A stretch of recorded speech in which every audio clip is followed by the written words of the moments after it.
kisah seram ketika bersorangan di rumah. Masa aku study kat college dulu, aku duduk hostel sekejap je.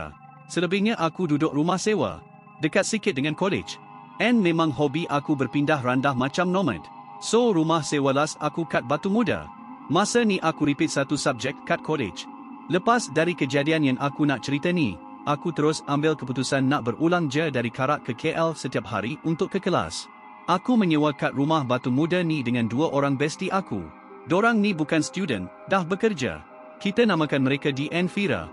Rumah kami ni, 2 tingkat kejadiannya. Tapi kami menyewa bahagian atas rumah banglo ni. Kira macam tuan rumah buat satu lagi rumah kat tingkat atas untuk disewakan. Tapi tuan rumah tak duduk sini. Weekend je dia datang tengok-tengok rumah dia kat bawah tu. Belakang rumah kami ni ada semak Salmon Plus, ada satu rumah tengah buat renovation. Memang dari jauh nampak creepy je suasana. Awal-awal masuk, dah kena ganggu ye kawan-kawan. Tapi tak teruk sangatlah. Dia macam bagi salam perkenalan. DN Fira sebilik. Aku duduk sorang-sorang kat bilik tengah. Bilik belakang kami buat tempat simpanan barang and sidai baju. Siang-siang buta dia akan main lari-lari dalam bilik DN Fira. Kadang-kadang dalam toilet, dia main flush, main pintu bagai. Tapi kami bolayan je. Jangan menjelma sudahlah. Climax kisah kami ni, masa DN Fira balik kampung masa weekday sebab ada emergency. Fira kata dorang balik pagi-pagi keesokan harinya memandangkan dia kena masuk kerja juga esok tu. So disebabkan aku ada kelas, tak dapat nak pi mana-mana.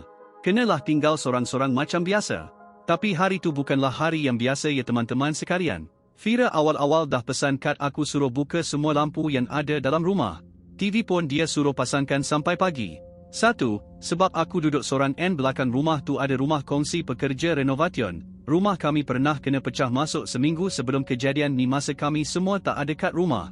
Dua, Fira tak nak aku rasa sunyi and takut tak tentu pasal. Gitu. Fira suruh aku simpan kunci rumah kat dalam. Means, aku tak letak kunci kat letterbox macam biasa. Nanti kalau dorang dah sampai, dorang call aku untuk bukakan pagar depan. Bila Fira and di dah belah, aku buat macam yang Fira arahkan. Malam tu memang aku payah gila nak tidur. Mata langsung tak mengantuk tapi tak tahu nak buat apa. Nak tengok TV, tak ada cerita best. So nak tak nak aku masuk tidur juga and paksa mata untuk lelap. Aku biarkan pintu bilik aku terbuka luas.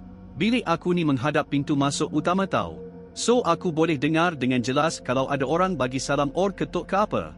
Dalam pukul 2 AM macam tu, aku dengar orang ketuk pintu and panggil-panggil nama aku banyak kali. Suruh dibukakan pintu. Suara memang suara Fira. So aku asumat memang tu Fira and tapi aku tak dengar pula suara di ke apa. Aku pun dengan bingainya pi jawab, kejap, I buka pintu. Masa aku nak ambil kunci yang tersangkut, aku macam baru tersedar. Macam mana dorang masuk? Untuk pengetahuan korang, pagar rumah kami ni bising jilos even kau tertolak sikit pun. Dia punya gegaran tu, memekarkan telinga. So, macam mana dorang masuk tanpa pagar terbuka? Kalau panjat, dah tentu aku boleh dengar bunyi pagar yang bising tu. Sebab dah tersedar dari lamunan panjang tu, aku steped back 2-3 langkah slow-slow. Masa ni dah macam tahu tu bukan dorang sebab satu, dorang tak ada call pun cakap dah sampai. Dua, dorang tak bagi salam pun. Tiga, mustahil dorang balik time-time macam tu. Aku punya tahap keseraman and ketakutan tu memang pada tahap nak terkencit. Fira yang kat luar tu asyiklah mengulang ayat yang sama. Farah buka pintu ni. Nak masuklah. Bukalah Kau rasa aku nak buka ke? Memang aku menangis time tu. Aku masuk bilik, capai phone and call member suruh datang rumah aku time tu juga. Aku siap pesan suruh bagi salam kuat-kuat siap dengan bismillah kalau dah sampai depan rumah aku. And pagar tu, panjat jelas sendiri. Tak kuasa aku nak keluar pi buka. Member aku ni dari Ceras tau. So memang mengambil masa yang lama lah nak sampai. Sementara tunggu dia sampai, aku ni dengar jalah apa benda yang kat luar tu merayu domba bagai. Tapi aku hairan, kenapa Fira tu tak boleh masuk je terus. Sebab setahu aku jin syaitan ni tak berjisimkan. Maybe rumah kami dah kena pagar lah kot. Yang jadi seram tu sebab dia seru nama. Hoi, masa aku menaip ni, still rasa meremang okey. Sebab terngiang-ngiang. Member aku sampai, and dia buat apa yang aku arahkan. Baru aku buka pintu. Dan kami bertapa kat kedai mamak sampailah ke pagi. Tak kuasa aku nak balik awal-awal subuh. Takut. DN Fira sampai rumah dalam pukul 8 AM macam tu. Aku cerita kat dorang sambil terketar-ketar. Fira terus called mak dia and mak dia suruh kami pindah terus dari rumah tu. Dalam minggu tu juga kami angkut barang and blah. Sebab itulah aku berulang dari Karak ke KL setiap hari untuk ke kelas. Kami duduk rumah tu tak sampai sebulan pun ya teman-teman. Penangan setan punya pasal. Kejadian seram ni dah jadi dekat aku dalam bulan 3 ni jugalah and semalam baru kena juga. Kau semangat. Benda ni semua jadi bila ada pihak autoriti tebang hutan belakang rumah aku. Okey, meh sini aku cerita kawasan perumahan aku. Aku dengan suami aku duduk kondo area Ceras. Kita orang duduk tingkat 20 dapat view KL. Bukan setakat view KL, jerat China, India pun nampak which is 500 mj jarak dari rumah aku. So memang nampak gila lah perkuburan tu except jerat China sebab dia macam nan 3 km tapi dari view rumah aku boleh nampak. Macam selat langsir bilik confirm lah view aku first hutan. Second jerat India kalau toleh kanan sikit macam 135 darjah kau nampak jerat China toleh sikit lagi nampak KLCC etc. Boleh gambarkan tak? Suami aku kerja production so jarang nak nampak dia dekat rumah kalau time dia tak ada job 2-3 bulan jugalah dia duduk je kat rumah. Katanya nak rehat kalau tak job tak putus-putus masuk. Alhamdulillah rezeki kita orang. Kalau job dah panggil hambik kau terkontan kanting aku sorang-sorang dekat rumah 5 pagi keluar antara 12 hingga 3 pagi nanti baru balik tu pun nak kena keluar awal pagi balik. Itu belum kerja luar kawasan pula berminggu-minggu aku kena tinggal. Siapa yang kerja production maybe boleh faham code working hours suami aku ni macam mana. Aku pun kerja tapi 9 hingga 6 lah keluar rumah jam 7.30 pagi sampai 7.30 malam. Aku bagi tahu ni sebab nak korang gambarkan bila je dalam rumah aku tu ada penghuninya manusia. So rumah tu hujung minggu sahaja hidup, dengan TV, dapur berasap semua. Gangguan pertama terjadi dekat aku bila suami aku kerja luar kawasan. So aku sorang je dekat rumah ni. Malam tu macam biasalah, balik rumah mandi, ayan tudung dan minum Milo dengan Nestum terus aku tidur. Aku jenis tidur tutup lampu tahu tingkap aku buka sebab bahang dia lain macam tapi langsir tutup lah. Punya lena aku tengah tidur, tepat jam 3.45 am aku tersedar, tahu sebab cek jam dekat phone. Masa tu tidur terlentang tahu, yang aku terbangun terkejut gila yang mata terus buka besar tu. Kau tahu kenapa mata aku terbuka besar? First sebab aku dengar anjing menyalak yang sayup-sayup tu kau tahu. Second aku dengar perempuan nangis sendu betul dia nangis. Fuh aku apa lagi, tarik selimut selubung lah. Baca ayat kursi termasuk Al-Fatihah.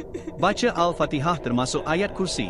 Aku tak sure berapa lama aku duk repeat baca salah sampai aku sendiri tertidur. Esoknya aku call suami aku tak dapat. Aku WhatsApp dia bagi tahu benda yang jadi dekat aku tapi tak ada respon. Keesokannya, aku ingat dah tak ada gangguan dah. Still tidur tutup lampu tingkap buka. Tepat 3.45 pagi aku akan terbangun. Macam biasa, anjing menyalak sayup. Tapi kali ni lain weh dia nangis dan macam jari kekupu panjang dia kedok gesik dekat grill besi tingkap tu.